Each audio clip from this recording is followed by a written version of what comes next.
Hello, everybody. This is Joseph P. Farrell, News and Views from the Nefarium, October 28th, Friday, 2011. This is part two.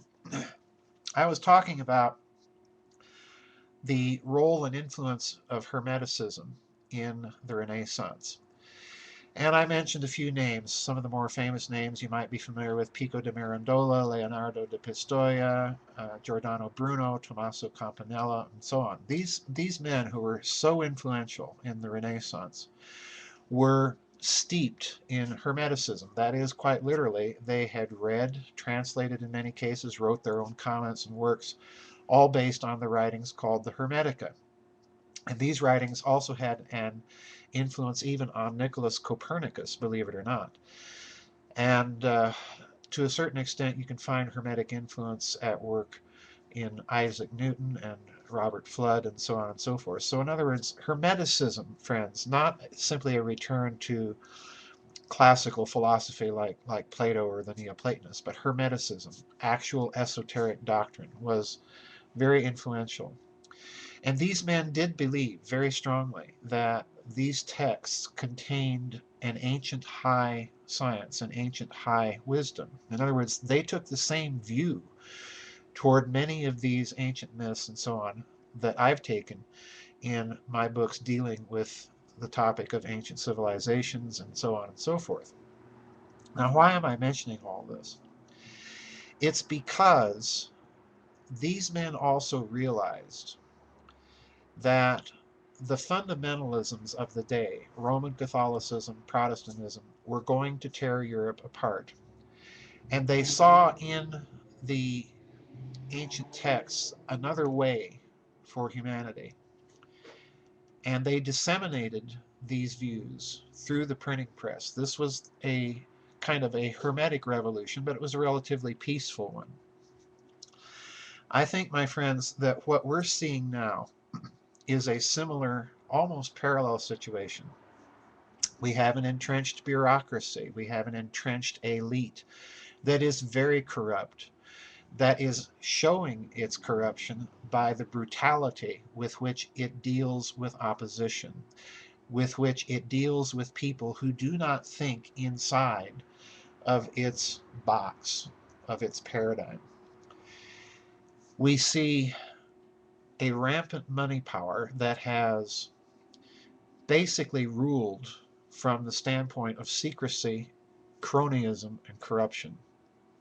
Yet at the same time, we're seeing a dangerous phenomenon emerge, in my opinion, within the Occupy movement as radical elements, just as they did in Europe in the 16th and 17th centuries. Radical elements arose then too to try to drive the Reformation, and for that matter, the Counter Reformation, into radical patterns of thought and systems and of behavior and action.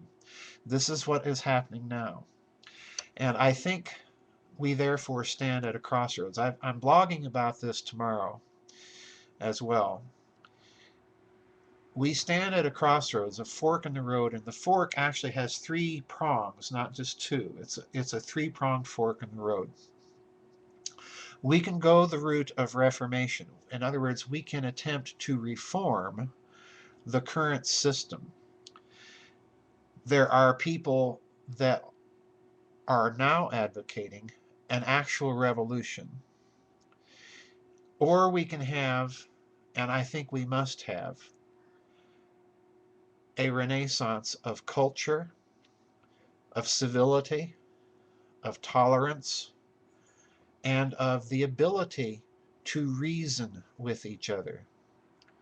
Even those who we would consider our most implacable enemies or foes. We are facing a new age, and I'm using that term advisedly. I know it gets a lot of coin and currency, but we are facing a new age simply by dint of the fact that just as in the 16th and 17th centuries, we have a new technology that is binding the world together in a way that has never been seen before, and that's the internet. We have the ability to disseminate and discuss ideas with almost lightning speed.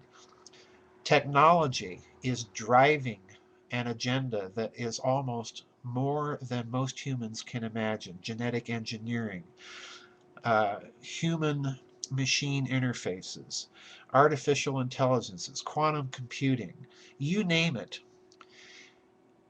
In this atmosphere, I think we have to have a culture, an awakening, a renaissance, a movement back to the sources, and a real discussion on whether we want the fundamentalisms, be it of religion, be it of ideological commitments to the left or to the right, if we really want to have these isms driving and polarizing the debate, or if we are going to have a return to the sources. And I certainly urge that the most sane course we can adopt would be that of Renaissance rather than Reformation or Revolution.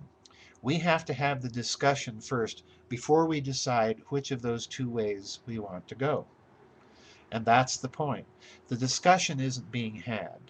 There are too many people trying to close down discussion both on the left and on the right.